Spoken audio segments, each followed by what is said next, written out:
Assalamualaikum warahmatullahi wabarakatuh. Nah, kami dari kelompok 19, 20, 11, saya Yuni Rasa. Saya Mia Gadisia. Kami di sini akan menjelaskan tentang hasil percobaan kami pada modul gas absorption. Nah, pada modul gas absorption ini, kami melakukan pemisahan kandungan gas O2 pada udara dengan melakukan absorpsi dengan menggunakan air. Nah, pada proses ini kita melakukan pada dua alat. Yang pertama itu ada F-bed column dan yang kedua itu vertical column. Setelah gas O2 diserap oleh air, kami melakukan pemisahannya lagi. Pemisahan ini dinamakan dengan stripping, yaitu pemisahan kandungan O2 dari air. Pada proses stripping, kami menggunakan kolom packet bed column. Dan tujuan dari percobaan itu ada 5. Yang pertama itu mengetahui dan melakukan absorpsi menggunakan vertical column dan packeted column. Kemudian yang kedua itu menentukan koefisien perpindahan massa yang akibat adanya absorpsi atau KL pada vertical column. Kemudian yang ketiga itu membandingkan konstanta perpindahan massa secara teoritis atau F teoritis dan F percobaan pada vertical column. Kemudian yang keempat itu melakukan dan mengetahui proses stripping menggunakan packet column. Dan yang terakhir, kelima adalah membandingkan ketinggian packet column berdasarkan HETP dan sebenarnya. Absorpsi adalah suatu proses pemisahan komponen atau bahan dari satuan campuran gas dengan cara pengikatan bahan tersebut pada permukaan absorben cair yang diikuti dengan pelarutan, atau proses penyerapan suatu zat oleh zat lainnya.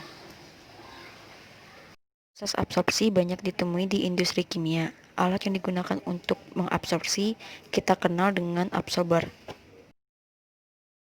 Jenis absorber yang digunakan di dalam percobaan ini itu ada dua. Yang pertama, weighted wall column atau WWC, di mana kontak antara fasa gas dan fasa cairnya terjadi di dinding kolom. Yang kedua itu packed bed column, di mana kontak antara fasa gas dan fasa cairnya terjadi di dalam packing. Yang pertama, proses absorpsi dengan menggunakan weighted wall column (WWC) dan packed bed column atau PBC. Nah, pada gambar pertama itu proses absorpsi dengan menggunakan weighted wall column. WWC itu suatu kolom absorpsi yang berbentuk silinder di mana cairan dimasukkan dari bagian atas dan mengalir sepanjang dinding tabung berupa lapisan tipis atau film yang kemudian keluar pada bagian bawah tabung. Dapat kita lihat semakin besar laju alir fluida gasnya akan semakin besar pula perubahan konsentrasi O2 pada fasa cair. Hal itu menunjukkan semakin banyak O2 yang terikat oleh molekul pelarut cairan. Jika laju alir semakin cepat, maka laju pergantian permukaan atau bidang kontak akan semakin cepat juga. Akibatnya laju difusi O2 dari fasa gas ke fasa cair semakin cepat, sehingga semakin banyak gas O2 yang terabsorpsi. Dua, proses absorpsi menggunakan packed bed column. Packed bed column di dalamnya terdapat packing yang berfungsi untuk memperluas bidang kontak antara fasa gas dan fasa cairnya. Dapat dilihat pada gambar 2 itu semakin besar laju alir fluida gasnya, maka semakin besar pula delta Cm-nya. Hal itu diakibatkan semakin banyak O2 yang terabsorpsi oleh pelarut cair atau air keran.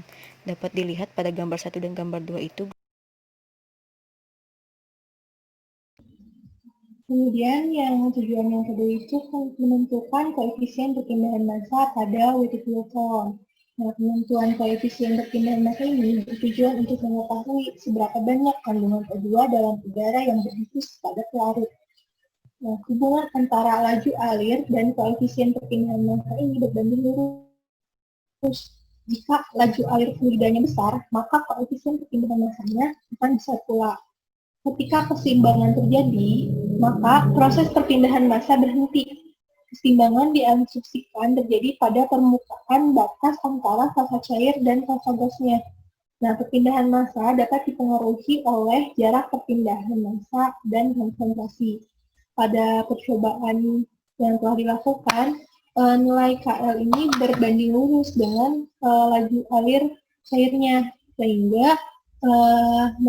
sesuai dengan teori yang ada. Nah, pada saat koefisien perpindahan massa atau KL meningkat dengan meningkatnya laju cair pada weighted wall column. Meningkatnya nilai koefisien perpindahan massa ini dikarenakan semakin besar laju air, maka kontak antara fasa gas dan fasa cairnya akan semakin sering terjadi. Dan laju air yang besar dapat memperkecil hambatan yang dapat mempengaruhi proses perpindahan massa yang terjadi. Akibat dari banyaknya kontak antara fasa dan fasa cair ini dapat memperbesar proses perpindahan massa dan nilai koefisien perpindahan massa pun akan meningkat juga. 3. Membandingkan konstanta perpindahan massa secara teoritis dan percobaan atau F teoritis dan F percobaan pada weighted wall column. Pada percobaan absorpsi menggunakan weighted wall column sebagai penentuan konstanta perpindahan massa secara teoritis dan percobaan. Nilai tersebut bergantung pada bilangan tak berdimensi seperti bilangan Sherwood, bilangan Smith, bilangan Galilean, bilangan Reynolds. Persamaan tersebut dapat dilihat yaitu F sama dengan SH per SC pangkat setengah dikali GA pangkat seperenam dikali RE pangkat N, di mana nilai N itu merupakan slope dari kurva antara ln SH dan dengan ln RE, dan ln F-nya itu merupakan intercept. Dapat dilihat pada tabel, semakin besar laju alir fluidanya akan semakin besar pula nilai konstanta perpindahan massa.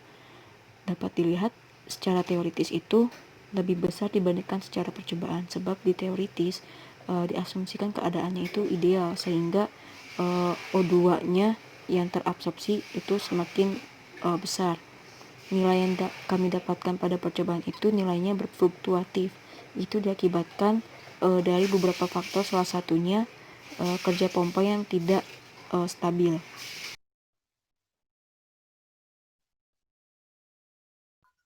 Nah, yang keempat ini adalah proses stripping menggunakan vacuum column. Nah, stripping merupakan operasi pemisahan solut dari fasa cairnya ke fasa gas, yaitu dengan mengontakkan cairan yang berisi solut dengan pelarut gas atau stripping agent yang tidak larut ke dalam cairan. Stripping merupakan proses kebalikan dari absorpsi, dan alat yang digunakan dikenal sebagai stripper. Pada proses stripping di modul gas absorption ini, kita melakukan pemisahan antara gas O2 yang terlarut dalam air.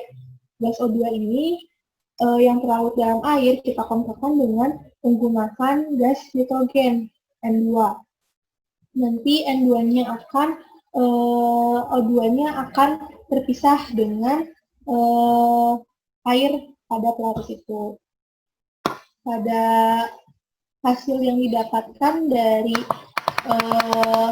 proses stripping ini tuh bisa dilihat di grafik yang dihasilkannya. Grafik yang dihasilkannya secara teori, semakin besar laju cair yang diberikan, maka akan semakin banyak O2 yang terdifusi pada fasa gas.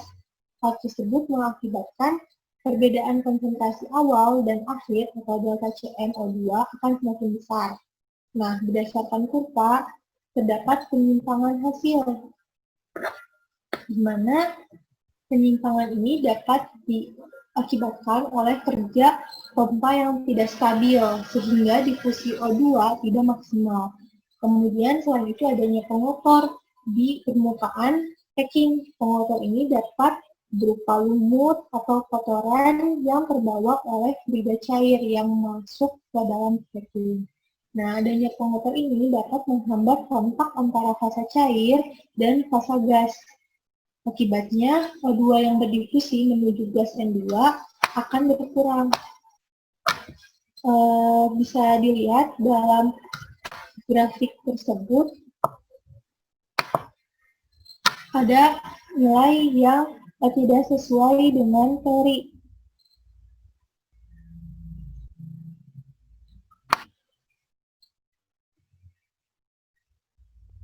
Nah, hasil tersebut itu tidak sesuai berdasarkan faktor-faktor pengotor ini.